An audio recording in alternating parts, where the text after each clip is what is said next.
Ladies and gentlemen, boys and girls, children of all ages, we'd like to welcome you to a little thing we call the Friday Eve Special, baby.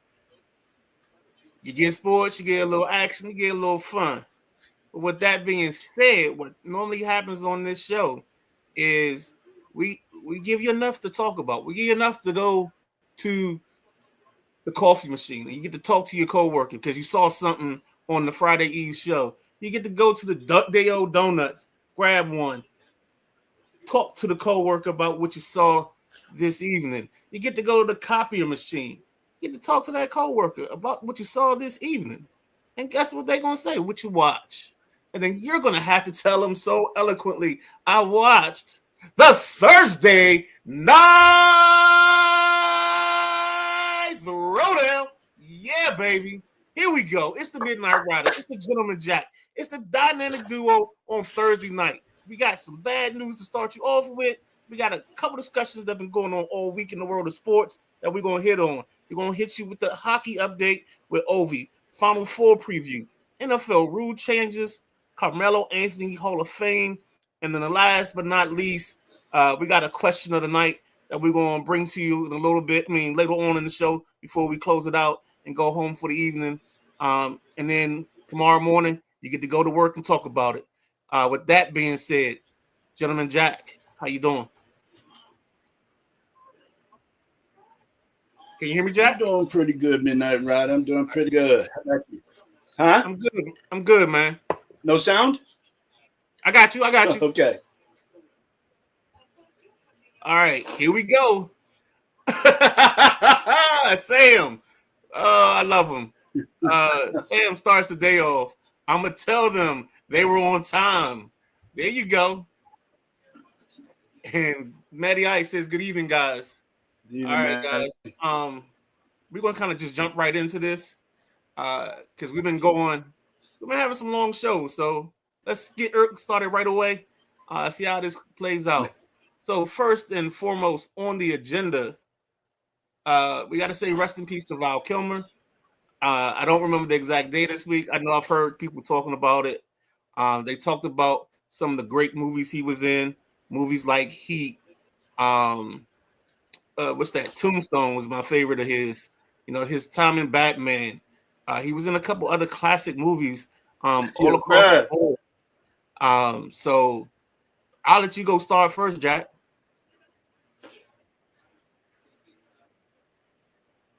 Well, first of all, you got to give Val Kilmer big credits. Val Kilmer went to the Juilliard School, man. So Val Kilmer came out knowing what he was going to do. You mentioned Tombstone. Nobody played a better Doc Holliday in any of those flicks, man. Jim Morrison played a great Jim Morrison in The Doors. Oh, man, he's been in so many great movies. And you can't forget, like you said, the classic Top Gun. So, yeah, I knew that he had been sick. But God bless him and his family is the best I can say it, He was definitely enjoyed by many on the screen. Yep, Sam R. No, the Iceman.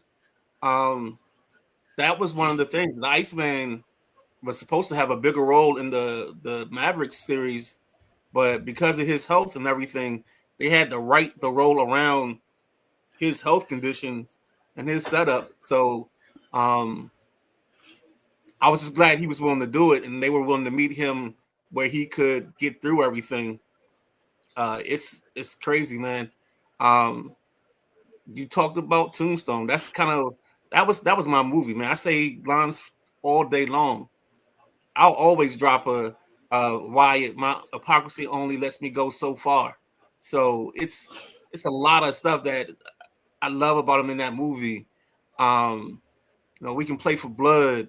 I'll be your Huckleberry. All that good stuff, man. He was a classic, man. Sam Mark wants did you know? 21 did you know he declined a role? Declined a role in a couple of The Outsiders. No, I didn't. Yeah, I just read that. That was with Kevin Bacon and Sean Penn and Matt Damon.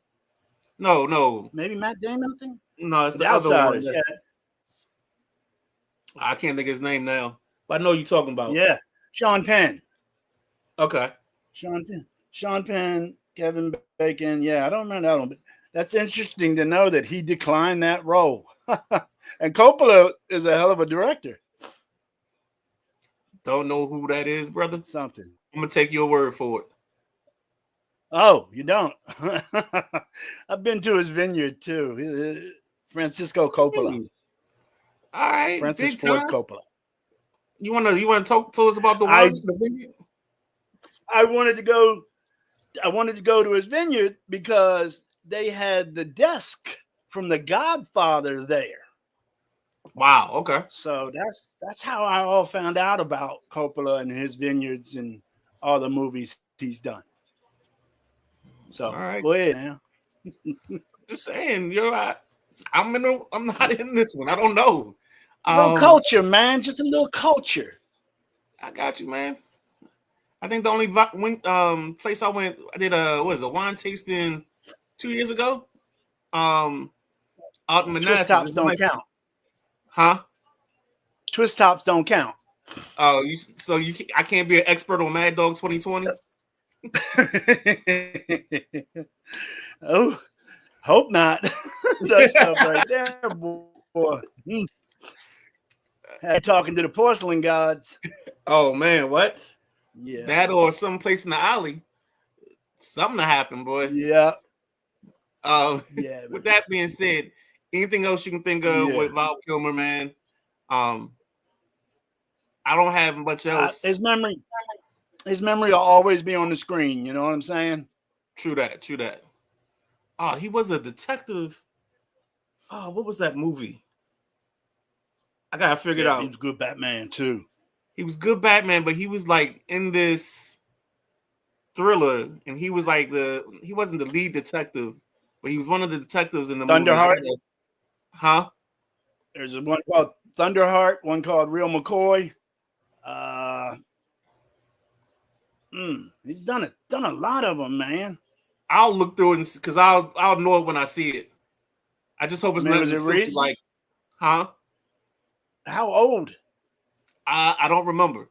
It was recent. It was recent because he had gained some weight. Recent. Probably within like the last 5 years, maybe. Wow. Now that we're on the topic of movies, Midnight Rider, I checked out that movie last night with McConaughey in it, where he's a bull rider on a rodeo circuit, and he catches AIDS. Unreal how he got into that role, man. I swear he had to lose weight to do that role, unless they can do that with cameras nowadays. But he filled the role and showed how the government was trying to cash in on all the AIDS medication and keep it for certain people. That's a very good show. It's on Netflix. Back to the sports. All right, let's go right to the comments because I know the guys are in this. Let's see. Sam R, Willow, Batman Forever, Heat, Ghost in the Darkness. Comes back with another one. Bad Lieutenant. We got J Dub in the house. What's up, fellas? And that's just Jackie Jack. So, one more. Who just jumped in? Here we go. Val Kilmer played a great role in my favorite cowboy movie, Tombstone. He played Doc Holliday, played the role.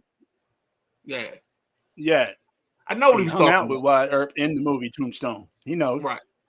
Yeah, we talked about that early, right at the beginning, Jack. Nobody played Doc Holliday in any of them Wyatt Earp movies the way Val Kilmer did, in my opinion. He was awesome. Even when he was dying in the movie. Yep. I said that movie was my sister's favorite. I've watched it hundreds of times. And she watched with my son, they used to watch this robot fight movie called Adam. Like that was their thing. They watched Tombstone and Adam, and that was their Saturday, bro. It was crazy. You know, Doc Holliday tell you, I'll be your Huckleberry. That's right, baby. All right. So let's get to the latest craze in baseball. I I know you talked about this Tuesday. I think Maddie tested on Monday on Drive Time at 5:00 on Mondays live. Tuesdays, the I'd Tuesday like night to hear flight. your side of it, though, Midnight Rider. I'd like to hear your side of it. Honestly, I think if this bat was introduced to us anywhere but New York and the weekend they had, we wouldn't be talking about it. I think people are.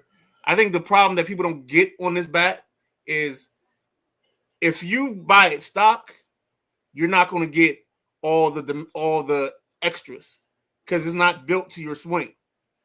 The kicker is you got to have. I mean, I think for match results, you got to have it customized to your swing. And I think this bat will save you in some spots, but I think where you had to like it fits all the requirements that Major League Baseball has. Diameter, all that stuff. So I don't see a problem with it. I think what it is it's our eyes.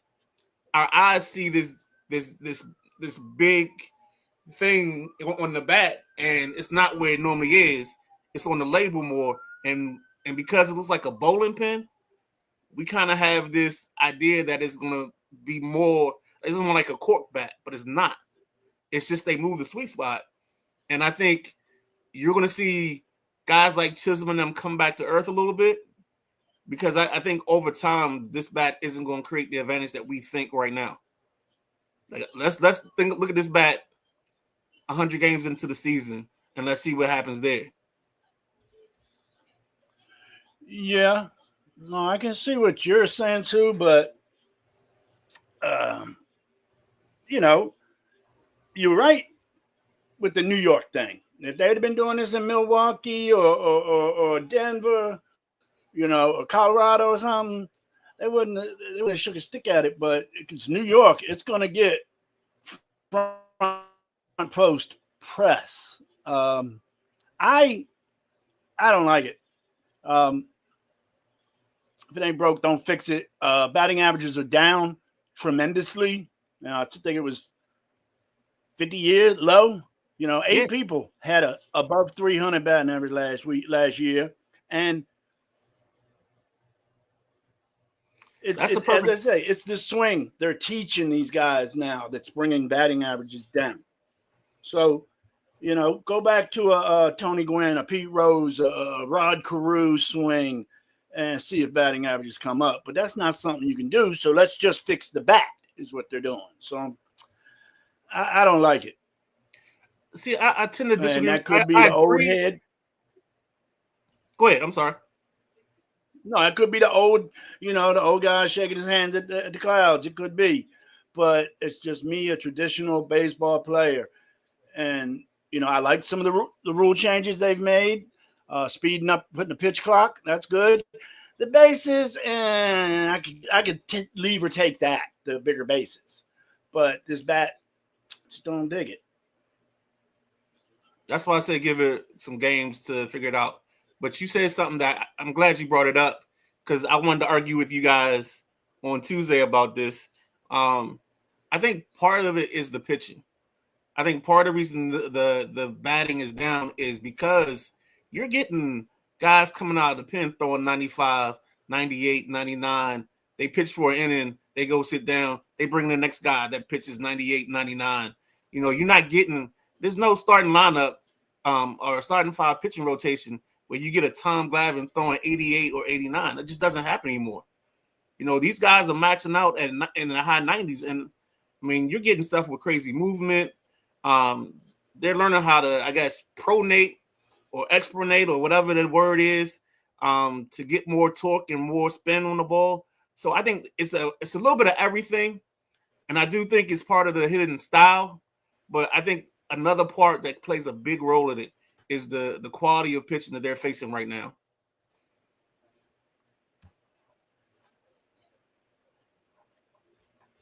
I can see it from that side too, but I still think. I mean, the ball is coming in the same way. It's just it's the swing plane that's messing up the batting averages. Okay. We'll leave it at My that. opinion. Everybody got opinions. No, that's why we do the show. We do the show because we don't think we're going to agree. We just don't yell at each other the whole time we're disagreeing. That's it, And brother. with that being said, Maddie says I'm okay with it. I'm good right now. You talk to me in 6 to 8 months, and if Yeah. guys are hitting like 300 and like Jazz Chisholm has 40 home runs, then we got a problem. Houston, we got a problem. With that being said, let's go ahead and move to the biggest story we have right now. Well, Maddie and I both agreed that in your words, if the commissioner can find a way to screw this up, he will. Yes. I heard that. So when I heard we Maddie put your say word, we put your 2 cents in the show Tuesday. I appreciated that because that's exactly what I was going to say. But I couldn't say it because you already said it for me. Yeah, man. But with that being said, Ovi got 892 last night. 2 to tie, 3 to pass. We got a ball game. What do we have? Is it Saturday? No, Sunday. So it's Friday, Sunday that they play. So Friday night, he could possibly go just for the hat trick and take it down in one night, or he might have to do it over 2 nights. If he does it Sunday, wouldn't that be badass? If he can do it in DC, I would love it. And then I'd love for him hours afterwards to be back in Georgetown taking a plunge in the pool like he did after the Stanley Cup. So I don't know if that's reserved for the Stanley Cup, but I think Ovi would really thoroughly enjoy it at home.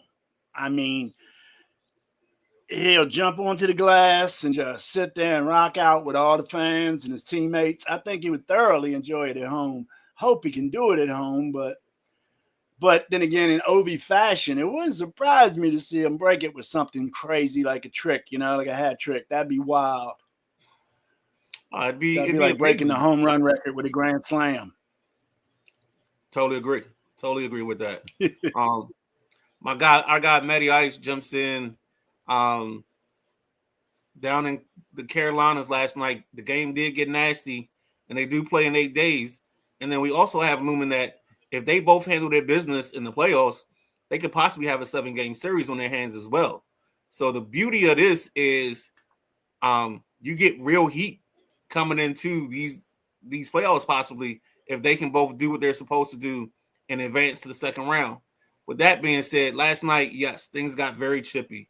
I think the Caps got frustrated because there were a lot of scrums last night, and they ended up being the ones on the wrong end of the penalty minutes being handed out. I think there were some little dirty shots and dirty moves that that led to some of the animosity last night and led to a lot of fights.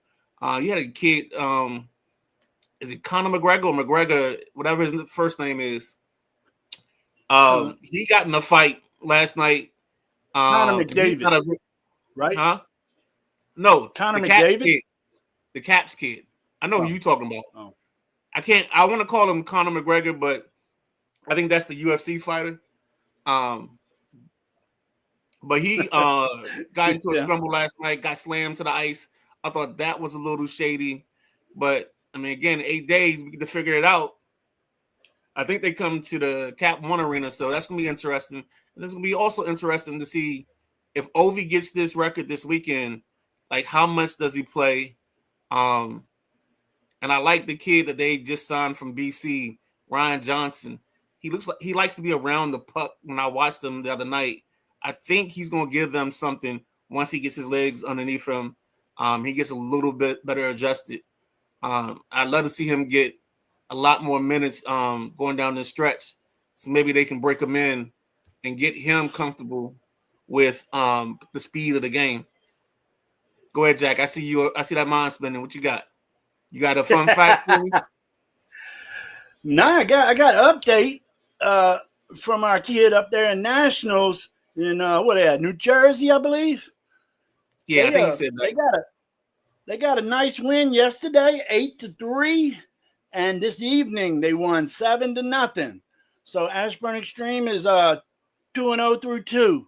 So I'll keep everybody posted on that. Our guy Carson Ramsey is the goalie for them. So good job by the boys. And Maddie corrected me. McMichael got tossed. I don't know why I want to call him McGregor. I think it's the Colin. It's Colin McMichael, right? Matty Ice. Yeah. And yes, Ryan Leonard is the kid. I love him, man. I watched him the other night. I wished he had gotten the assist on that goal, but he was the first of three passes that got that goal for Strome. Who was that? The new kid? Yeah, the young kid they Leonard, brought up. The new kid? Yeah. Yes, the new kid. Yeah, I just heard about him. I haven't seen him. He's got a natural flow. And he likes to be around the puck. So I would love to see what happens lineup wise when they get a little bit deeper in the playoffs or getting closer to the playoffs and where he ends up playing. So it's gonna be fun. And as we always said, I think we all are in agreement here that the hockey playoffs are one of the better playoff systems in the world, Craig, in the world. Craig. Anything else you want to drop? Oh, I saw a crazy stat. And I just seen. Go ahead. Did you hear me, Jack? Just seen that. Yes, sir. I just seen that Carson was not in net for the 7-0. He was in net for the tight game, the 8-3 game. Okay. I think I saw something where Gretzky got his 894 in something like 1,487 games. Where's Ovi at? 892 in 1,485 games. So he's literally yes. Now I could have been hoodwinked because I did get it off of X. It doesn't seem like that, man. I mean, it seemed like Gretzky scored every night, especially when he scored 90 goals a couple times. That's the stat that I saw. Now this again, I could have been hoodwinked. This is not a reporting. This is bamboozled, led astray, and run amok. I thought you was going to finish it off, man. All right. No, I'll let you hold that one. Hold that one. So sports fans, this is a big weekend for us. You know, you gotta try to get your eyes on it. Even if you have a split screen, I think you should have Ovi in the corner somewhere if you're not watching it live or watching it as your main thing because you're watching the Final Four. But yeah, I think we're gonna get history made. Hopefully, it's in the next two ball games. How many numbers you had Gretzky playing? How many games did you have Gretzky playing? The thing said 1487. This might have 1400. Yeah. Yeah, I don't think that's right. I got 894. That sounds much more like it. That's the goals. I'm talking about the number of games. And I think games. We'll post it. I'll post it and see. He played 894 games. Okay. Oh no, that's not right. He played 1487. You're right. There we go. That number just seems large, man. Because I seen a lot of Gretzky time. You was probably little. And then, but Matty Ice, he scored every night. Yeah, but towards the end, this like Matty's point is, but That's awesome. Tapered off at the end where Ovi been 30, 60 every year. That's the facts. Yeah. And yes, Ovi is 2 less games than Gretz. That's crazy how close they are and how this can just like this it's a random thing, but because of the symmetry involved, that's crazy. Like you almost want him now to do it on Sunday. So it matches up correctly. You get that synergy off of that. All right, folks. Uh-oh. I got to stop doing that. Let's get to the Final Four. Or chalk. This weekend, the fellas play Saturday, Monday. The ladies play Friday, Sunday. So when it comes to the Final Four, you want to go ladies first or you want to do the men's? Well, sound like that's the way the song goes. Ladies first, ladies first. So I go ladies Okay. first. All right, Queen Latifah. So starting off on the ladies' side of the bracket, we have UConn against UCLA, South Carolina versus Texas. Let's go ahead and just jump right into this, Jack. What's your thoughts? Man, that UConn team is playing the best ball right now. I really think they're playing the best ball out of all four of these teams. Um, I think UCLA is going to run into a buzzsaw. They play physical, but so does UConn. And the Paige Bucher's Ozzie Fudd show will go on. Um, I see UConn not really having a problem with UCLA. Mm. I don't know. They got three ballers on that team. That girl Kiki Rice is nice for UCLA, but I just don't see it. UConn is a finely oiled machine, and Gino got them girls playing, and I believe.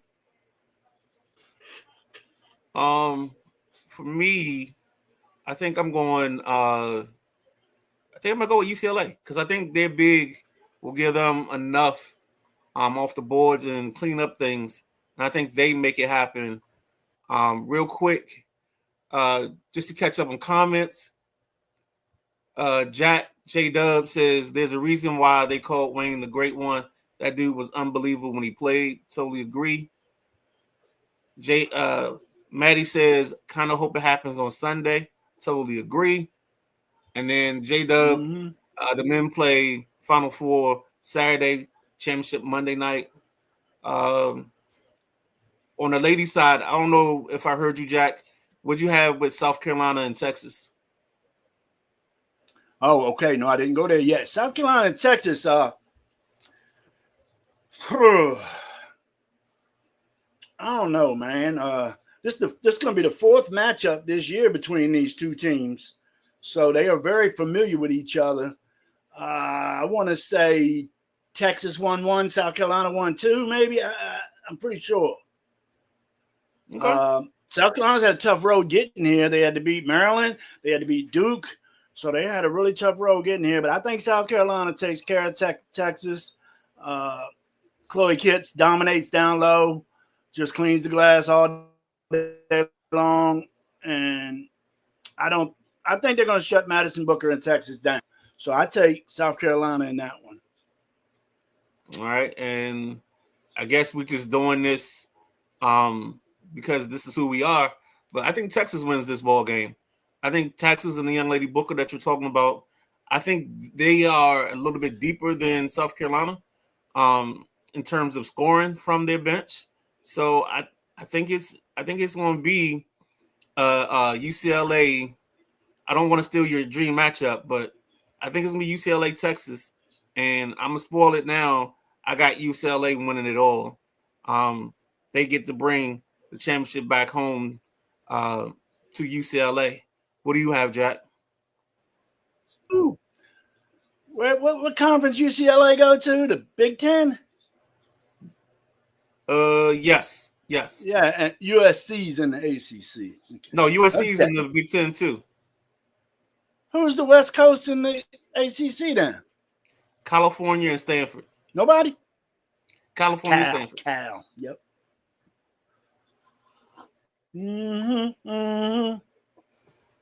I'm with you now.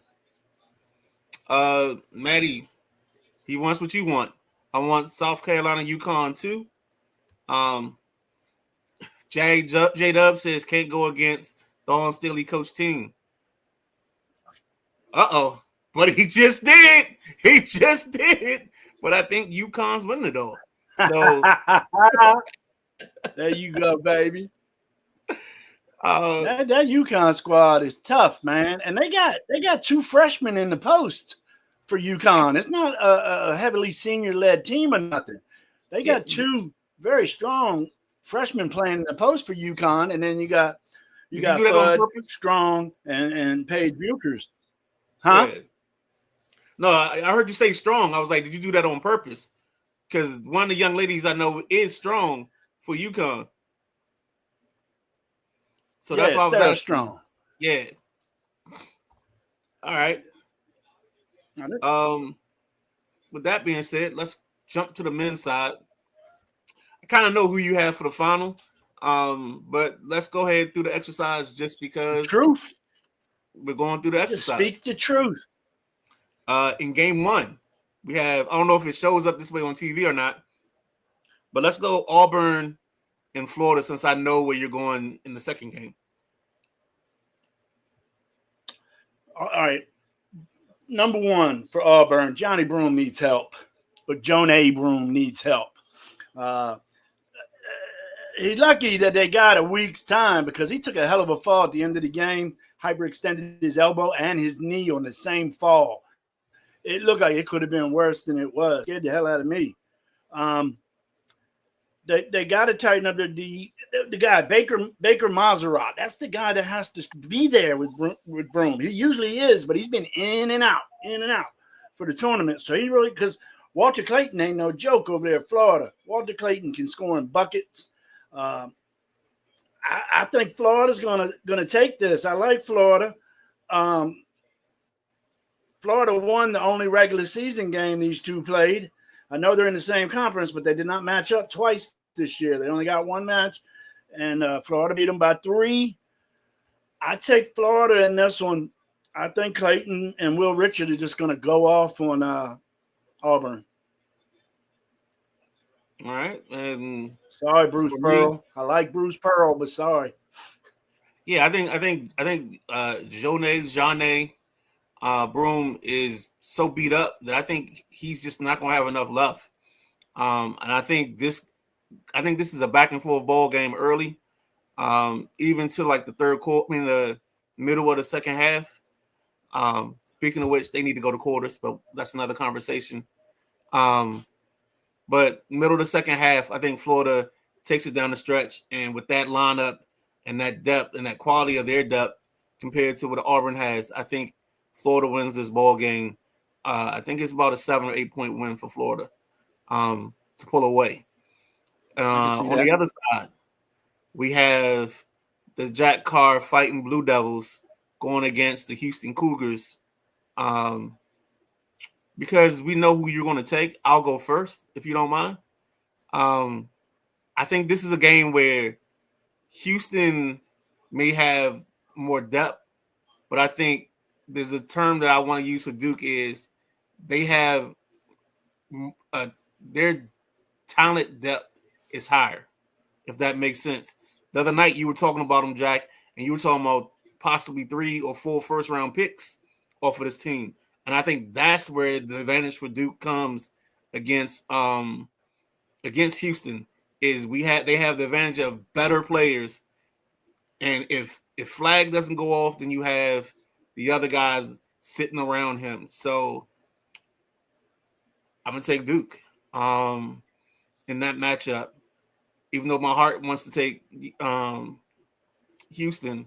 But I think Duke's the better team. The more and more I keep watching it, the harder and harder it is for me to truthfully look in the mirror and at the man in the mirror and think that Houston beats Duke. I just don't see it. The ability to defend the way they do and with their length, it's crazy. Go ahead, Jack. No, that's the key word you just said, length. Their defense at Duke is top of the charts. Now, don't get me wrong. Houston's up there too. I think Houston's 8 or 9. Duke's like 4. I think they were 9. And you seen, I was concerned about Alabama. Uh-oh. Could we stop that offense? Yes, this defense is offense. They make you shoot more contested 3-pointers versus feet by the line 3-pointers. You're shooting 3-pointers 3-4 feet behind the line in Duke's defense. So Con Canupo, he's the guy that can come in and pour 28 points on you if Coop's off.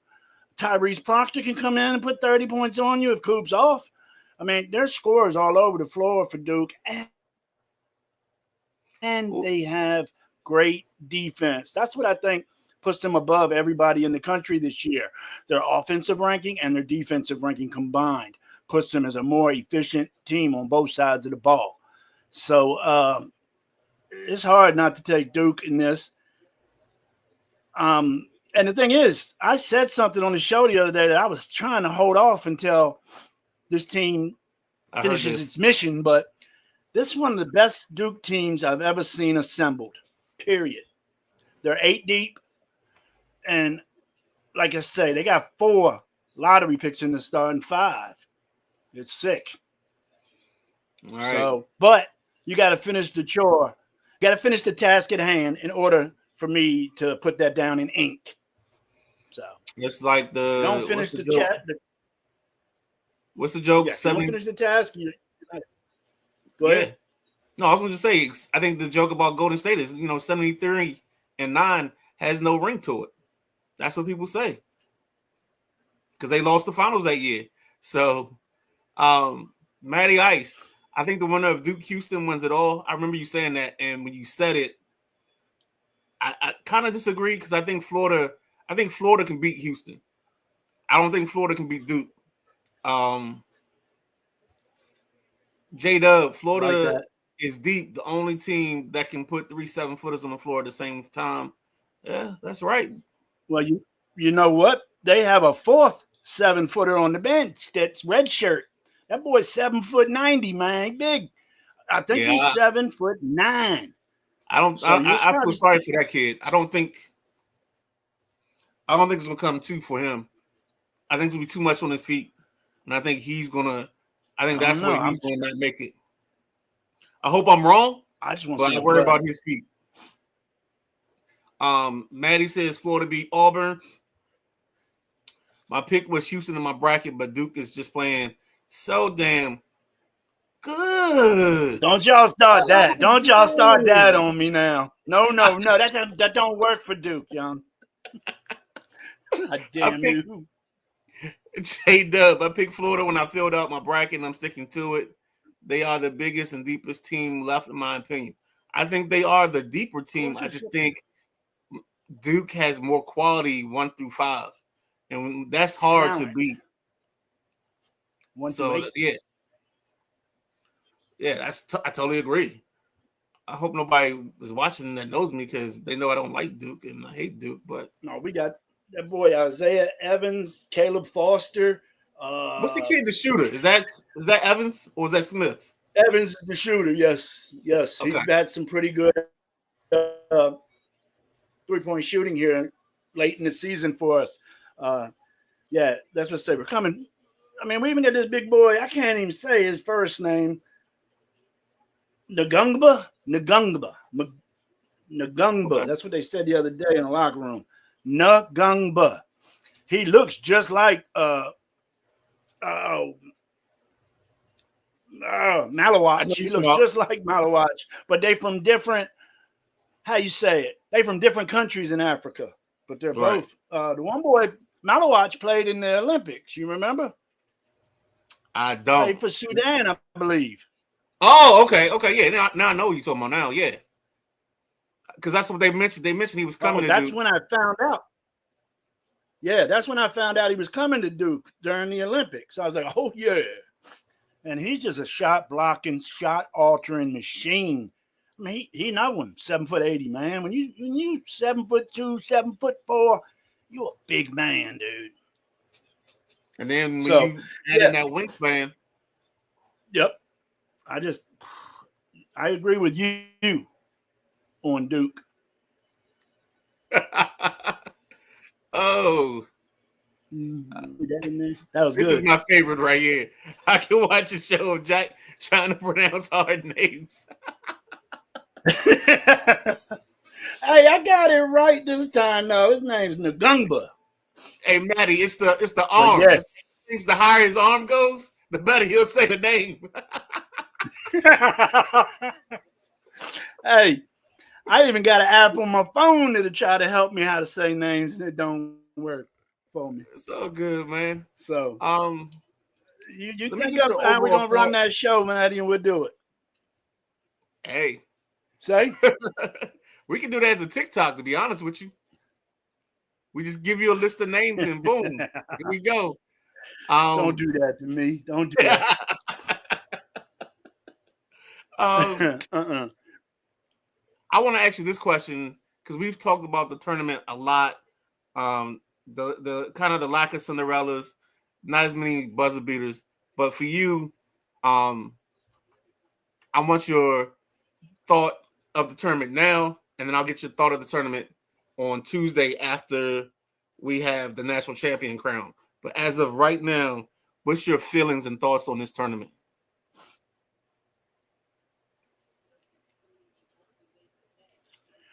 It's been a I knew who they were when the tournament started, and they are where they are now type of tournament for me.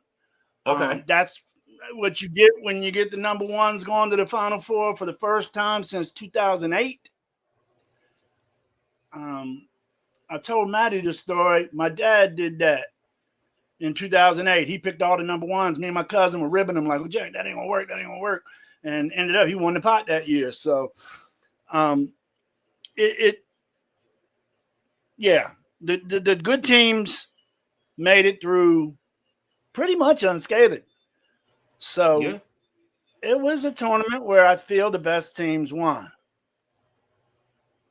pretty much all the time. It wasn't nothing special. We had one buzzer beater. I can't remember the last time we only had one buzzer beater. So it was good. I was happy with it. I mean, there was a lot of blowouts midnight rider. There was I had a number for a while. At one point there was 8 20-point blowouts, and I think it moved up to about 11. So that's what I take of this year's tournament, pretty much. Yeah, I think for me, this tournament showed me that there was an adjustment to the NC States, the Florida Atlantics, and all those teams, and St. Peter's are those teams that made their runs. I think this I group don't or this. just because NC State was Go ahead. just because NC State was a double digit, everybody calls them the Cinderella. I don't really consider them that. They're in the ACC, man. Cinderellas don't come out of the ACC. But they had to win the ACC tournament just to get in. They did that, and then they Yeah, they stayed did. They hot. had a hell of a run, Yeah, but I yeah. didn't They were consider they them were the definition of Cinderella a hot team at the right time, playing the right at the right teams. I time. mean, it was perfect. And that's the way it is in most sports. Well, Mike Shanahan has a saying: "It's not who you play; it's when you play them." And I totally agree with that. Because if you catch the right team at the wrong time, you get a W on a team that you weren't supposed to, weren't expecting to win against. So I totally buy into that philosophy. I think I saw a comment, Maddie, heavy chalk, but not going to call it a trend until we see what happens next year. I totally agree with that. But I think the thing that's going to be the difference maker is with the portal, you're going to start getting these 1-year teams where they're good for a year, but then because of attrition and they lose players, I think they're going to go back and take a step back. Like I think Maryland takes a step back. And you know what? I didn't put that on the thing. But let's go ahead, Jack. I'm sorry. Anything else about the tournament? What's going on? No, you good. Just I forgot to add Nah, I'm one just thing. excited, anxious, ready to get it on, man. Come on, Saturday. And with that being said, I wish we played the first game. Y'all probably gonna Give play them the that second 9 game. o'clock. They're gonna give y'all the second game because y'all the prime time. We 9 o'clock, 9:49. Yeah. Y'all don't play early ever in the tournament. 9:49. Ugh. Man, We played up early anyway. opening round this year. We played noon, and I said the Okay. same thing when we got scheduled. We got scheduled to play noon in the first round of this year's tournament, and I was like, we don't never play early. We did that. Yeah, We it did never this seems year. like it. I know. All I right. agree. I don't mean to surprise you with this, but I gotta drop this in. I'm I don't all know if about you. Buzz. Me and Buzz go back like rocking chairs. All right, so we got a buzz in College Park, and by the buzz we mean Buzz Williams, the new Maryland coach. I want to get Jack's thoughts on this real quick. Um, College Park is your area. You might be the mayor of College Park and Kent Island. So, with that being said, what's your thoughts on this hire for Maryland? I like it. I see a lot of Maryland fans booing it and saying we'll take him for now and all this. I like Buzz, man. He's led 3 teams to more than 100 wins. SEC Coach of the Year twice. What else, Buzz? I mean, he's familiar with the ACC, coached at Virginia Tech. I don't see why. I mean, he came in the right way. He said we're going to do things the Terrapin way. We will always remember great Maryland legends. I mean, he's all about the program, even knowing he's not homegrown. He's not an alum. Uh, it's tough. You got to get what you can get quick because they're gonna get picked up. Exactly. Because at first I thought, damn, why are you making this move without getting a new AD or what's the position they need? That guy Yeah, that walks. AD. You're right. You're right. AD. Yeah. So damn, hiring a coach without an AD, but you probably can get an AD easier than you can get a coach. Well, I mean, if you get a team president, I mean, the school president should be able to try to match the AD with the coaches. And I mean, you can't match them all, but you should have a guy with a good open philosophy, and maybe a better open door than they've had in the past. As long as he, and that's also a thing where personalities and egos got to match and mesh. And if they don't, you get the Debbie Yao, you get what you just had with Willard and company, and Evans. So it's real interesting how that plays out. As a coach in his own right, I think Buzz is great. But I think I kind of agree with Buzz. I think this new college basketball, I think the lifespan of coaches is like 5 to 6 years at a school because it's such a year-to-year thing. It's not you don't have a team that you're going to develop and grow with because most of the time, I mean, I'm looking at Notre Dame's women's team. I think they already have like 4 people transferring out. So that's crazy in its own right that a team that had that level of success, but you lose like 3 or 4 players already off that team. Like, I mean, what is gosh, what's her name? Her son plays in Detroit, and I can't think of her name now. But the coach at Notre Dame, I just don't understand. I mean, she's going to get somebody Cunningham? because I don't think she's Cunningham. She's the other kid, the kid from Notre Dame. I think her son played at either Notre Dame also. But no, it was just one of those situations where I just see so many kids in the portal. I think you can go shopping in the portal. I think the kicker becomes, can you get that to mesh in that short period of time? And that's where the evaluation of these coaches are going to start coming from is, can you get this group, this band of mercenaries? I mean, Maryland told us, do you like Kevin Willard? Well, he paid us. I mean, that's the mentality right now. So, I mean, we're not going to have guys playing at the same school for 4 years anymore. They might play 2 and go somewhere else for 1, go somewhere else for 1 until this thing changes. And the sad part about it is you're going to have some guys that go to school for 5 years, but they're not going to be nowhere close to an education or a degree because they transfer so much. Yep. No, it's totally different. But is Maryland going to give Buzz the money that Willard wanted? You know what I mean? I mean, I don't you think hear you people talking. Huh? So I don't think you can go backwards. I think you have to do it because you have to show the world that all the Maryland is elite talk can get matched by the money from the school. I mean, because you listen to the fan base, Maryland's a top 5 job. It's not a top 5 job. Facilities, yes, you got the hotbed of DC, but if you can't recruit it, it doesn't matter who you close to. The kid can't. I think the kid's name is Cam Ward, the best player in the area. He's going to Michigan State. Why?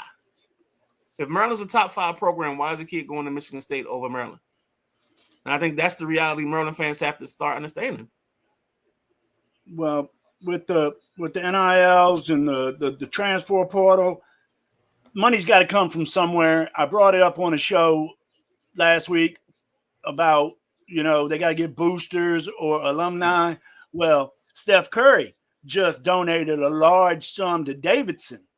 And that's what needs to happen. Former athletes, such and such, need to come back to their colleges and help them with these deals, or else their colleges aren't going to compete because they don't have the money.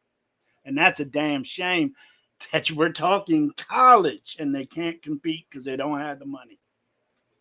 And then J-Dub jumps in. I agree, Jack. I like the hire. He's going to be good for Maryland. I love Buzz. Buzz is probably one of my college coaches. If I had to give a top 5 or top 10 of coaches I'd let my son play for if he was in the basketball, he might be on that list, that short list of mine, because I like the way I like his intensity. And the other thing y'all get is you get a guy with the last name Williams, and he sweats through his dress shirts. So it's going to be just going to be a heftier Gary. That's all. Shit. You know what Gary used to have to do after games to get his tie off? Cut it with scissors. Okay. The knot would be so wet that he couldn't untie it. He would just cut his ties off. Dang. So whoever, I hope he got him a tie deal. You know what I'm saying? A sponsor, whoever. I don't know what. In today's game, he definitely would. Yeah, exactly. He'd have an NIL. He'd be doing commercials. Jeez. But that's where we are, man. All right, guys. We hit that. So now let's get to the thing that pays the bills. The biggest thing or the best thing going today, and that's the NFL. The NFL laid out some rule changes. Jack, did you write these down, or are we going? Did you have them on your list? The rule changes? What's that?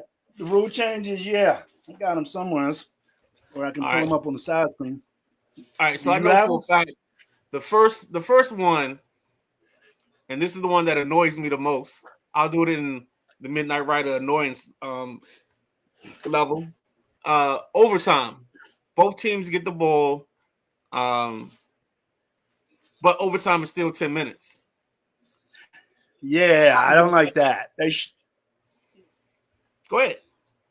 They got to increase the time if both teams get the ball. Jack, that's going to be a rule that gets changed next year, because what's going to happen is there are going to be a bunch of teams. They're going to have a 9-minute drive or a 9-minute and 30-second drive, kill the clock, and score their points, and then give the other team the ball back with seconds left. And that's going to kill the spirit of the rule. Yeah. You're going to have everybody complaining.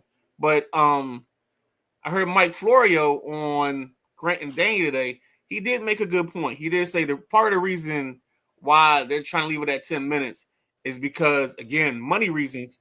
They don't want the games to go into the next set of games. So if it's a 1 o'clock and you have that full 15 minutes, then you're not really getting to that 4:25 game, national game that's being televised. You have to get there late. Or if it's the 4:25 game, you're kicking into time for the pregame show on NBC and maybe even getting them there right at kickoff. So you lose that viewership.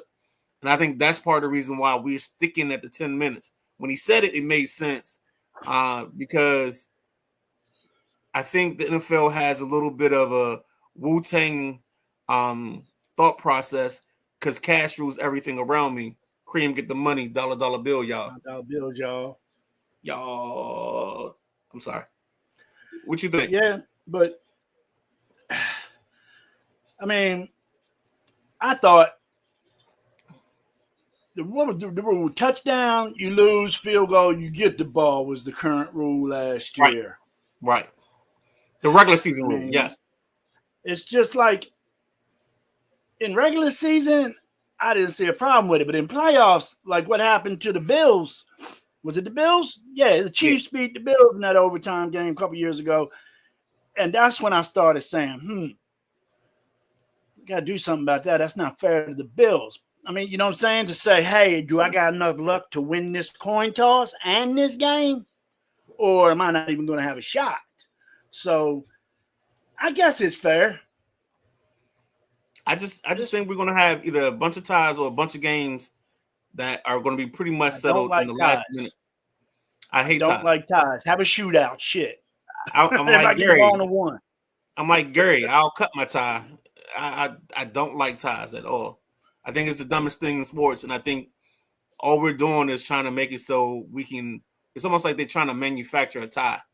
We're trying to do so much to please everybody, but you can't please everybody, and that's the problem I have with some of the rules that have come out lately from the NFL. Yeah. Let's see. Uh, Matty Ice said sounds like push tush or tush push or brotherly shove may be gone when they meet in May. I don't think so. I think they're tied up at 15-15 right now in terms of the teams. And it's going to take the right rule to get them. What's the word I'm looking for? To get them to get everybody to get the 24 teams. Because you got to convince another 8 or 9 teams to get on the same page. And I don't think that's going to happen. I think some of it's going to be in the letter of the law and how you word this. Maybe between the tackles, you cannot push a guy in the back to help him gain yards or something like that. As far as the push is what I think. Yeah, I totally agree. Yeah, I think assisting a runner yeah, needs to stop. Yeah, because I mean, I think if they're blocking, you used to be fine. able to pull the runner. You used to be able to pull the runner in the end zone, then they stopped that. Then they made it younger can go from the back. I'm surprised ain't none of these quarterbacks or wildcat backs gotten hurt from a shoulder pad or helmet in the back. Totally agree, man. Because they come in there hard. Jack, let's go to his first comment. Is 5 minutes not enough to have a drive to score and decide the game? Let me read his next comment because I want to kind of figure this out. Both teams could have 5-minute drives. Oh. They could. Or you can have a team with an Easy. 8 to 9 minute drive and leave a minute on the clock. And now, the other team is fighting for that 1 minute left to try to score because they got to have their possession. I think that's the part that we're leaving out. Because I remember, I think it was an Atlanta game where we had the ball for like 8 or 9 minutes of the overtime before they scored. Mm-hmm. So, how is that really going to giving both teams the ball doesn't work then? Yeah, I think that's go to 15. Yeah. And then Jack's next comment, I got a good response to that one. Well, all right, so here it is. Play until you win. If it's tied at the end of overtime, do a second overtime. You're not getting that. And it was just like Midnight Rider said, that's going to start getting into the money. The 4 o'clock game, and they're not going to let you play till you win in regular season. Never, ever, ever, ever. Not even close. Maddie, if it gets outlawed, Jalen Hurts' fantasy value goes way down. I disagree because even without the tush push, I mean, this guy squats like 600 pounds. I'm all for seeing this dude still do quarterback sneaks. Now, it might not be as prevalent, but I think they still like their chances. I think they like their chances no matter what with his body and build going into the line of scrimmage because he's like 6. He's not a big guy, like tall. He's a stocky dude.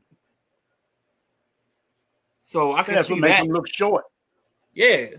And I think even with his build, he'll be fine when it comes to that. So yeah, I don't see an issue at all. He'd probably take more of a beating. He'd probably take more of a beating on the tush push than he would from a quarterback sneak. Well, I don't know if you remember, I don't know if they were wired or if it was a mic'd up episode, and like Kelsey came back to the huddle, came back to the sideline, and just kept talking about how much he hates blocking that play. He likes that they get the yards on it, but he hates the play itself. He said that a couple times when I was watching whatever it was, whether it was their podcast or whether it was a mic'd up situation. J-Dub, again, I don't like the tush push. You're not supposed to be able to aid the runner, another player in forward progress. Totally agree. Unless you're blocking for him, is this next comment. 2006 is when it changed. I forgot what the incident was, but that's when the rule change came in To Somebody got allow. pulled in. Somebody got pulled into the end zone by their arm, I want to say, and that's when they stopped the aiding from in front, but they But still they allowed you always to had aid a. them from the back. So the original rule Huh? was you can't push or pull a player. That was always the rule growing up. Then in 2006 they allowed you to push, but Oh, I now thought they allowed you to do both. nah, they don't allow you to pull. But trust me, the refs kind of turn a blind eye to a pull every now and then. And I've yelled Yes. at my TV on several occasions that the pull happened. So um, the other rule, which I think is stupid, but doesn't annoy me as much as the overtime, is that the kickoff touchback comes out to the 35-yard line. Mm-hmm. This is stupid. If you want to get more returns, make the kicker kick it from the 30 because these guys have strong legs. So let them kick the ball and let it land in that landing zone because it's easier for them to do it from the 30 than it is from the 35 where you kick from.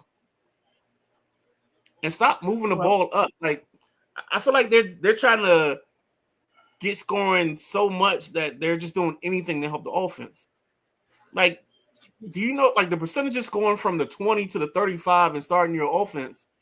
The chances of you scoring jumps like exponentially.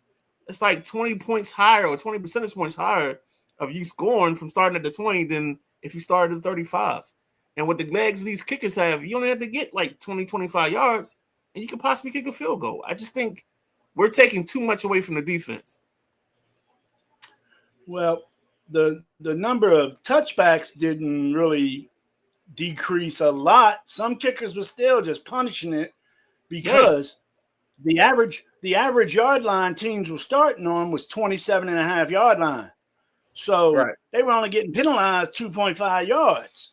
right. So that's why they gave it another 5 to try to get these kickers to put it in the zone and not let them start at the 35 midnight rider. That's what I think is going on.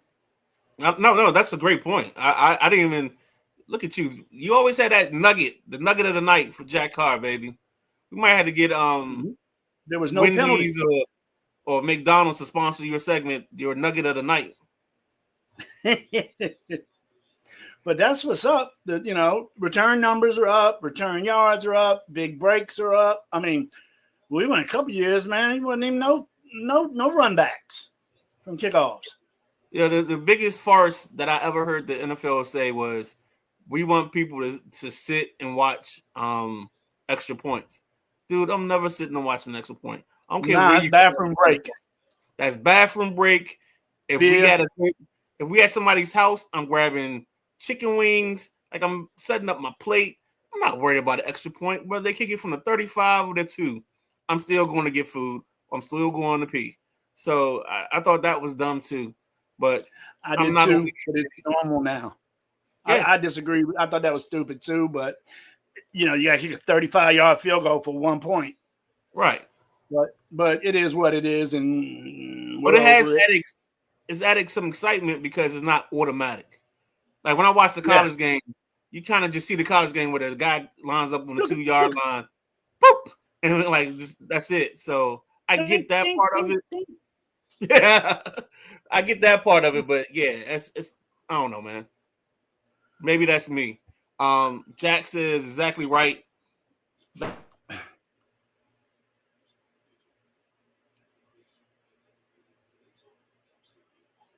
You there, man, Aaron? All right. Jack was talking about that's always the role playing, growing up playing football. Yeah, it was, Jack. Uh,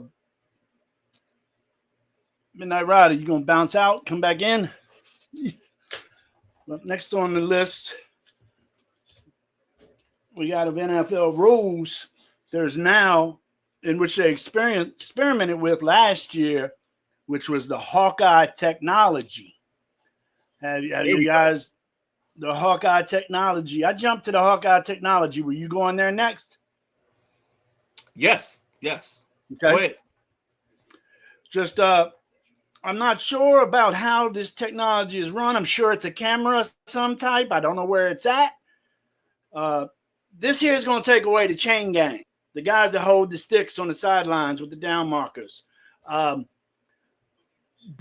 the chain gang is going to stay on the field as a backup in case there's a malfunction or whatnot. I think that was pretty smart. You don't want to call timeout and got to go to the locker room to get chains out of the closet and stuff. So they're going to go about this experiment with a little bit of a backup plan. What do you think about Hawkeye technology and the whole change from the chains? Midnight Rider? I don't like this part of it. And the reason I don't like this part of it is I'd rather them put the chip or a chip in the football so we can spot the ball correctly. Because the chain gang can measure whatever. But I think the difference is when you have, because I think it's all about the spot and getting the spot right. I don't care about the other piece. It's annoying to me that we get these spots, and like the perfect example is the Pittsburgh Steelers in the Commanders game, where we couldn't figure out, where the ball was supposed to be at. I'd rather get that right than the measurement right. But I know they've been working on this technology. It was kind of used slightly in the preseason last year, and it felt like it took too long. But if it can be like the Major League Baseball, where you hit the helmet and the replay happens and you get a thing right away, I love that. If we can have that, let's go with it. But I still want something where we can spot the ball correctly, because I'm tired of watching these old ass referees that run 7.940s trying to spot the ball after a play is over. You either got to get more athletic refs if we're going to continue to do this, so we can spot the ball correctly. Yeah. I heard that they're going to be making more calls through the earpiece too on some stuff like spots and completions and stuff like that, instead of having to halt play and go to the booth and all that. They're going to handle some of it through the earpiece. So last year, no, you're absolutely right. So last year they had the ref assist or referee assist program, and they were supposed to look down and help clean up some of the mistakes the officials made. The problem is they never want this program to make calls that the referees missed. What they want to do is they only want it to correct the call. So if it was called and it didn't happen, they can take the penalty off the board. But they're not adding a penalty. So that play last year where Darnold had his face mask grab, that still can't be reviewed and changed. The only thing that can change is if a guy's hand ends up in like the chest plate and they think it's a face mask. They can change that because they can see that difference. But they're not changing any calls made on the field. They can only change calls that weren't made on the field. They can only change the calls that were made. But what do you think this is going to do to the officials, Midnight Rider? Do you think it's going to make the flag fly out of their pocket more often or stay in their pocket more often? I think the answer to your question comes with one of the next things that they tabled, which was the 5-yard automatic first down on defensive holding. So they didn't vote on that yet. They tabled that. I think that becomes a factor because, if it's 3rd and 20, what are you talking about? So there's a rule on the table to take away the automatic first down on a defensive holding or illegal contact. They denied that. They didn't table that. Oh, they did deny it? Okay. I thought I got tabled. Both of them were. Yeah, they denied 2 of them, and they were both from the Detroit Lions, guy. They turned down that to eliminate the auto first down on defensive holding or illegal contact, and they also Detroit proposed, and this here you're going to understand why Detroit proposed this rule change. Detroit proposed the playoff seedings are on regular season record, not division championships. Right. Because last year they got into the wild card game and got beat by Washington. So that both of those were denied. I read right before the show, man. So MLB. the kicker for them I would mean be, NFL. I think the one that and Florio addressed this one too. He thinks that there might be a chance that if they do it in terms of you have wild card weekend, so that way the divisions matter, and then the following week you reseed the tournament where the one seed gets the worst team, and that way Where'd they he do says. that? I think In it the used to college be football joint. College football joint did that. no college football. They stayed all the way through. They didn't reseed. They didn't. Trust me, Jack. That's right. They did similar to what the NFL does because there was a conference winner in the first round. Right. There was In a conference Boise, like Boise State or somebody got a bye that we didn't you're think right. should have. And I You're think right. the adjustment for them there should be that you do the top 4 seeds and give them a bye, and then you put everybody else in the playoff. I think that's different because it's college football. I think in the pros you have to reward the division winners because if Detroit's thing goes through, what's the motivation for Right. I Detroit? got you. But what's the motivation for Detroit and Minnesota in that game last year in the finals? Because they played for the division. They had the top 2, I think they had the top 2 records in the league. So if they play, they can be like, oh, forget it. We both 1 and 2. It doesn't matter. You know what I'm saying? I think that's why the division winners match, and you need to keep that. And Coach Powell, what's up, Coach? Clean up these bad refs. Totally agree, man. Totally agree. I think that's part of the problem with the game, man. What did I miss, Jack?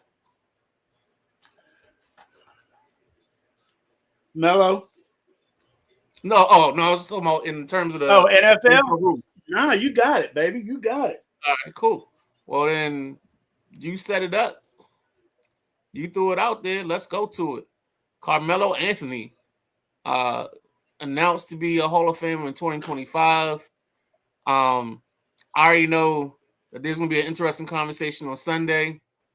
If the boss man B is around, he and KG are not big proponents of Carmelo's. I think they're crazy. Did he handle things right getting out of Denver? No.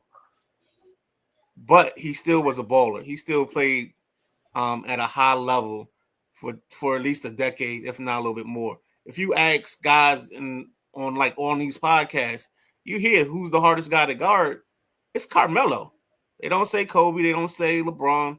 Most of the guys talk about Carmelo and how they had to sit with ice packs all over their body after they played against him. And I think that's right. His quick release, his first step, and his mid-range game was all trouble. And I definitely think he deserves to be in the Hall of Fame. What say you, Jack? Hall of Fame for what? The NBA. I think it's the Naismith Hall of Fame for what, Midnight Rider? It's the Naismith basketball. No, I know what I'm asking. I know it's in Springfield, Massachusetts. I know exactly. I'm asking Carmelo Anthony in the Hall of Fame for what? You're asking me for what? The dude was a top scorer in the league. What are we talking about here? What don't you like about the game? Let's answer that way. When was he a top scorer? He's a top 5, top 10 scorer in the league. In the league, Craig? In the league, Craig. I think what everybody sees is, to be honest with you, I think everybody sees his last 5 years. I think that. Well, that was ugly. Yeah. But that's also because they tried to change him to be a spot-up shooter. He's not a spot-up shooter. And I think that's where he gets hurt. Yeah, that's when you stayed and played too long. When did he get drafted? He was in that class with LeBron. 06? He's with LeBron, D Wade, and Darko. I know, with LeBron and D Wade. Yeah. Hold on. J-Dub says, I would love to see Melo in the Wizards. I don't know about that, but okay. I don't know, man. I don't see it. He ain't got no titles. All right, I'm on the right page now. Jack know the I whole still Hall don't of Fame see address. it. Melo, I've never been got a there. championship, but he was always a great, solid player. I totally agree. I mean, like everybody says championships, Times. but Barkley's not in the Hall of Fame. It's just Carmelo is. cool. Say that again. I don't know if that's you or me, Jack. Ever been to the Basketball Hall of Oh boy, we got a bad mix tonight. I think just because you play a long time, you ain't I got to don't think be in the Hall of Fame because you play a long time. I think he had an impact on the game. I think his game was one of the better games in the league at the time. He gave you whatever you want. He was what does KG say? A 3-level score, a 4-level score, whatever that term is. He was all of that. 4-level score, huh? He could hit the three. He could hit All the right, maybe midi. he led the league when he had 28 one time, a couple times. Okay. 3-point shooting got better as his career went because that's where the game went. Rebounding, mediocre. Assists, less than mediocre. Field goal percentage, okay. I mean, I don't know, man. I don't think he's going to get it because of who he is and who he came in the league with. I think he gets in on his own merit. I don't think it has nothing to do with who he came in with or any of that stuff. I think, like I said, I think the end of his career and the way he got out of Denver is what messed up his legacy to certain people. And I think that's the part that makes it hard for him for some people to get him into the Hall of Fame, and the fact he doesn't have championships. But you can't use championships because there's a bunch of guys that we all love and we all looked up to that don't have titles. I know, but I don't know. It's all good. Is this his first ballot? Yeah, it's his first ballot. I don't think. Yeah, I don't think he makes first ballot. I hate these Put it arguments. that way. I got you. I hear you. But what did he play? He played what, 10, 12 years in Denver, I think, before he left. And then he just pogoed around trying to find a ship. Nah, he had New York for at least a 4 or 5 year stretch, and then 4 years in New York. He did Portland. Didn't he go back to Denver? He went to LA. In LA. Yeah. Jack J-Dub says championships don't always just get you there, in my opinion. Melo's best years were in Denver. Yes, Sam R. He was married to Lala, the chick from, I think she's from MTV. I don't think she's from BET. Nah, MTV, you're right. All right, guys. Guys in the comments. Jack Carr. This is something that was on my mind today because of the time of year we're in. And hold on. As KG would say, if you can't say one good thing about Carmelo Anthony. Oh man, Sam R is definitely always in our lingo. He gets what we be talking about sometimes. We're crazy. Let's get off of this. And I had a question earlier tonight for Jack. And I want to ask you guys this question as well. And you got to stick with me on this to understand what I'm talking about. My question is, what is that thing in sports that people do and like, but you just can't get along with? Like, you just don't like it. So the example I use is one of the things I really don't like is when a big man scores on a smaller player, or a smaller player scores on a big in the post, and they do that too little. Yeah, when they do that, that's not something I did. Another thing that I used to be out on was the team celebration on the turnover, where they have to run to the other end of the field. Down the end zone? Yeah. Now I get it, because at the time, part of the thing that sparked that was COVID. So we didn't have a crowd. so you had to go down there to kind of like pose in front of the camera. So I And got it celebrate then, with everybody at home. right? Yeah. But I it's grown on me. When it first happened, I didn't like it. Now I kind of can dig it. But for you guys, like, what's something that happens in the game? It can be as simple as the number of 3-point shots taken. It can be anything. What's something that everybody likes that you're just like, nah, I can do without it. Yeah. You got something, Jack? Well, the amount of 3-point shots being taken, I can't be mad at that because both my teams probably lead the league in that. Okay. Boston throws up 40 something a game. Yeah, I've been thinking about this since I heard about it, and then the first thing that came to my mind, it's not about basically professional sports, but it's youth baseball, and they're bringing these boom boxes into the dugouts and stuff, playing music and playing walk up music. I'm sorry, I don't got that. These kids need to be focused on you and your instruction, not how they gonna walk up to an at bat. I don't like the boom boxes in the dugouts at youth baseball games now. So that's the one thing. And I'm sure by the time you get done, I have another one. All right, let's come right here because Sam R. right on time.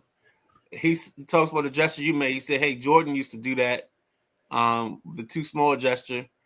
And then Sam R. when a baller shoots a three and turns the opposing team with a shoddy hand gesture. I'm guessing that's the shooting or something that I think John Morant and Buddy Hield got in trouble for that this week, if I remember correctly. I am not as up on hip hop culture as I used to be. So Sam R, if that's right, just give me a thumbs up. I'm not exactly sure what shoddy hands. I got a little nervous when I saw the SH and the TTY. Thought you was gonna say something else. So let me know. Hook me up. Get my slang up. Well, I got another one. Celebrating first downs in the NFL. Unless Yes. it's a big fourth and something, don't celebrate that first down. You get paid to get first downs. That's like, Slim's a roofer and he bangs on the shingle real quick. Yeah, baby, I did a shingle. I mean, it's your job, Slim, to get first downs. So I hate celebrating on first downs. So I love this. I love this one because first let me get the Sam. Yep. Shoddy is the Nina. All right, got that. Thank you. Appreciate that. But Jack, so I used to work with a bunch of guys at Enterprise. We worked in a call center. So what we used to do, because of the first down celebrations, we had a rule that if your fax went through, you had to either celebrate or do a celebration when your fax went through. So yeah. Is that bad, huh? Yeah. It was just because it annoyed me so much. I was like, yo, this is what we're gonna do.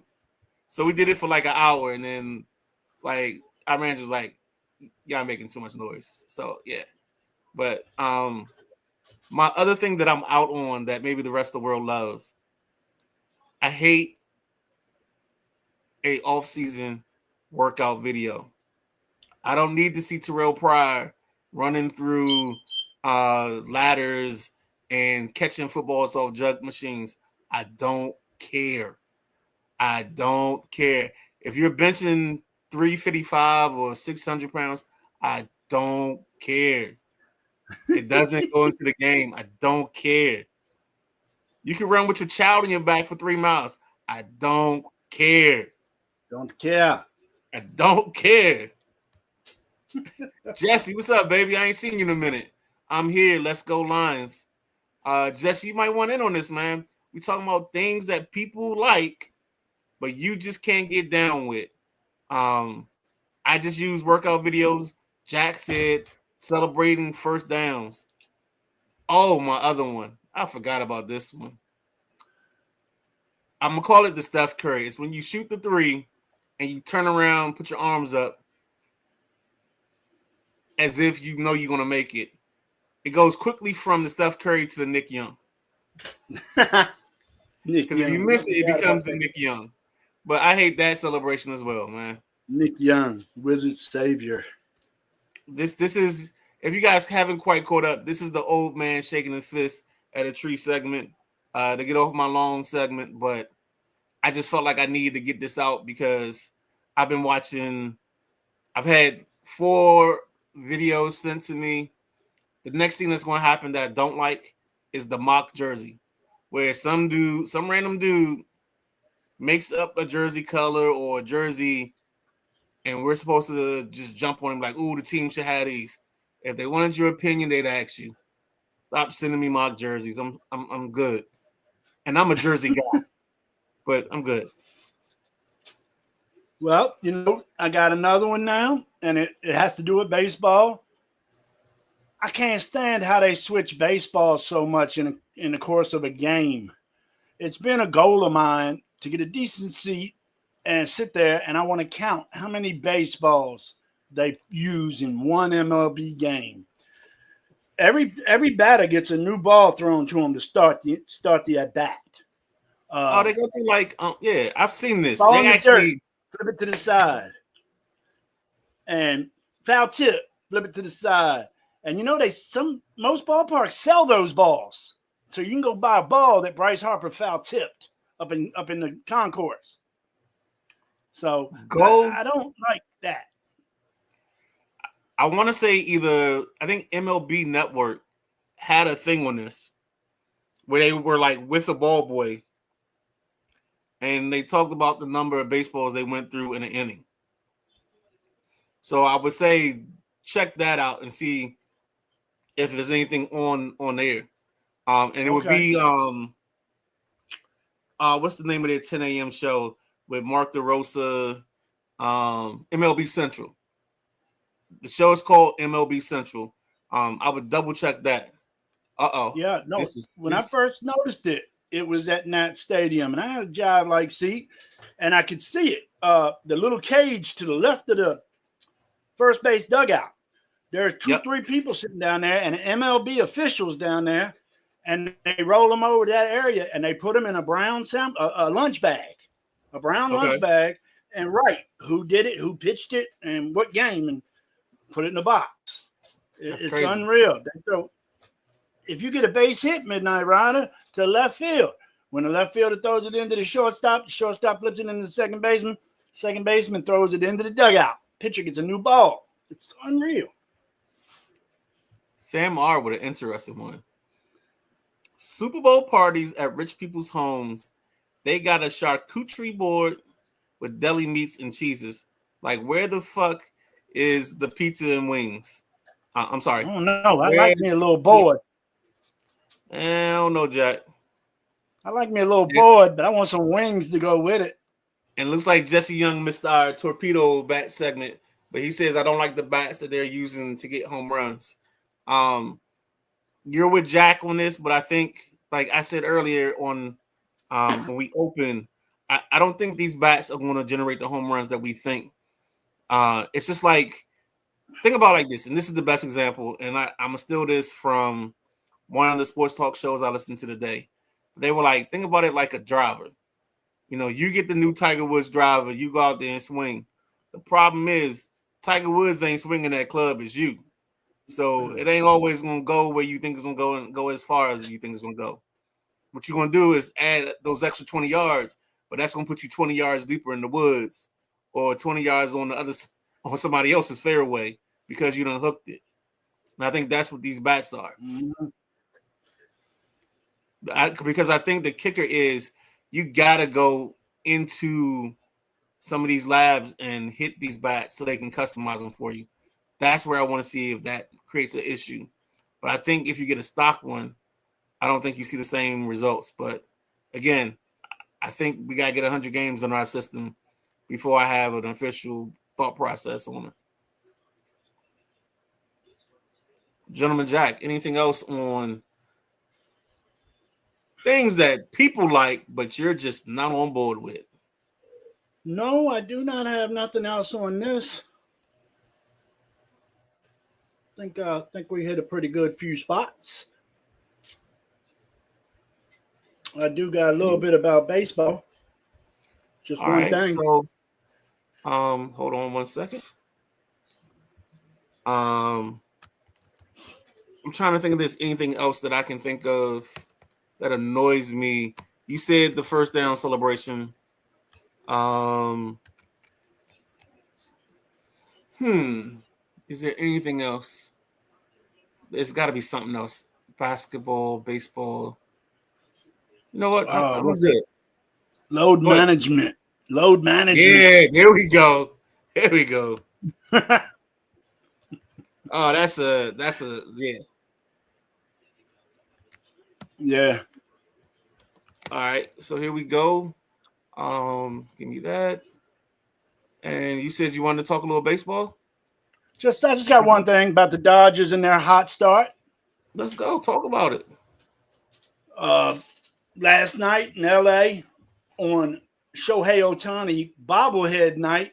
I'm sure they selling those for a grip. The Dodgers are the first defending champion to start the season 8-0. The previous best was the Yankees back in 1933 at 7-0. 91 years to break that record. That's pretty amazing thought. You know, you're the best team in baseball the year before, but the best record in 91 years is 8-0 to start a season by a defending champ. The Dodgers were down going into the bottom of the ninth. Max Muncy scored the tying run, and then Shohei hit a walk-off. I think the walk-off was with two outs as well. So, I thought that was pretty neat. 91-year-old record was broken last night by the Los Angeles Dodgers. The world champion Los Angeles Dodgers, I will say. The world. The world, Craig. I think the one thing I would say is the Braves. I think there's a thing where the Braves are 0-7, and I guess there's this thing where no team that started the season 0-7 has made the playoffs. But this is baseball. Wow. So I don't get into those type of stats because this baseball season is so long. Like there's a hot June, July, August that could change all of this in a matter of time, and that's the crazy part. Let's see. Let's hit a couple of these. Hey, Jesse Young, he says, what about the issue with John Morant pointing fingers, the guns? I think. Yep, doing the guns. I think that's, as Sam R says, that's the shoddy hand gesture.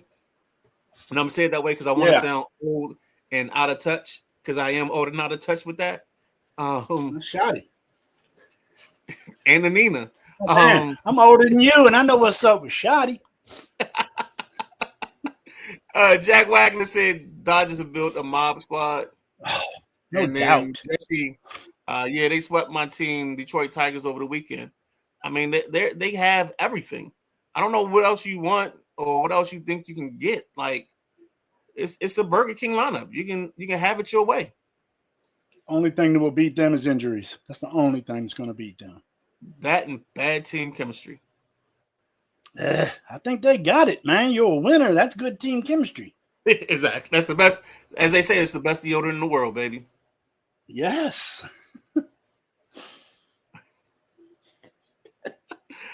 Sam R, 12 gauge, full arms extended pump, one arm type of hand gesture. Something like that. Yeah. Is wild. Here we go, baby. Sam R getting us up on hip hop culture and pop culture, baby. That's the only place you can go. You can get some sports, you can get some pop culture, you can get a little bit of everything.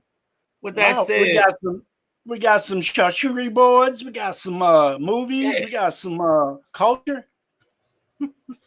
We got a little bit of everything. Else earlier. With that being said, let's proceed to wrap this shit up, B. Real quick. Yeah, I agree. They have the bats and the pitching. Talking about the Dodgers. They got everything. Everything. So, Jack, anything last minute that we didn't touch that you wanted to talk about, you wanted to bring up? I know the Jack Card nugget of the night has already happened. I don't know if you got anything else. I might have to put that in this. Man, I'm good. Great show. Remind us to try to throw that in the lineup. See if we can get a What's sponsor or that? something for that. The Jack Carr Nugget of the Night. Nugget of the night. I like that. I could work with that. Yeah, let's just try to. So in 2 nights we've come up with 2 segments: the U-turn and the Nugget of the Night. Journalistic. Let's see what else I missed. I'll give J-Dub this. He said he needs the O's to start keeping up more. Oh, he needs to start keeping up more with the Orioles. Then he said, Yeah. "Let's go O's." Jack, just go to the MLB joint on there and click on. You can go down and click on Orioles. You'll see all the Orioles games, bro. Yes, sir. He lives in South Carolina. Okay. All right. With that being said, dang, we're at 136. I thought we was gonna be better than that. Hey Jesse, go back and rewatch the show, bro, because about 15 minutes in we talk about the torpedo bats, and then about 30 minutes in we talk about the rule changes. So come on, man, go check us out. The rest of the show, start from zero, and you'll get all that. My man Jesse. Sam Mara, we get it all here. Saturday nights, we get to see some scallywags dancing in an intro to the WrestleManiacs. Jack J-Dub says we'll do, and then Jesse says okay. Yeah, Jesse. Thanks, Jesse. We appreciate you doing that. Yeah, if you're on the YouTube, just go back to the beginning, and it'll be all set to go. And with that being said, 137. 2 guys, the dynamic duo, Ebby and Ivory, Jack Carr, Midnight Rider. Just trying to give you our best, baby. To still learn from Maddie, hug your loved ones, tell them you love them. Still learn from KG. We don't do no overtime, but we do push that envelope real close. Yeah. We're the Sideline Junkies Podcast Network. I'm the Midnight Rider. That's the Gentleman Jack. We are out of here.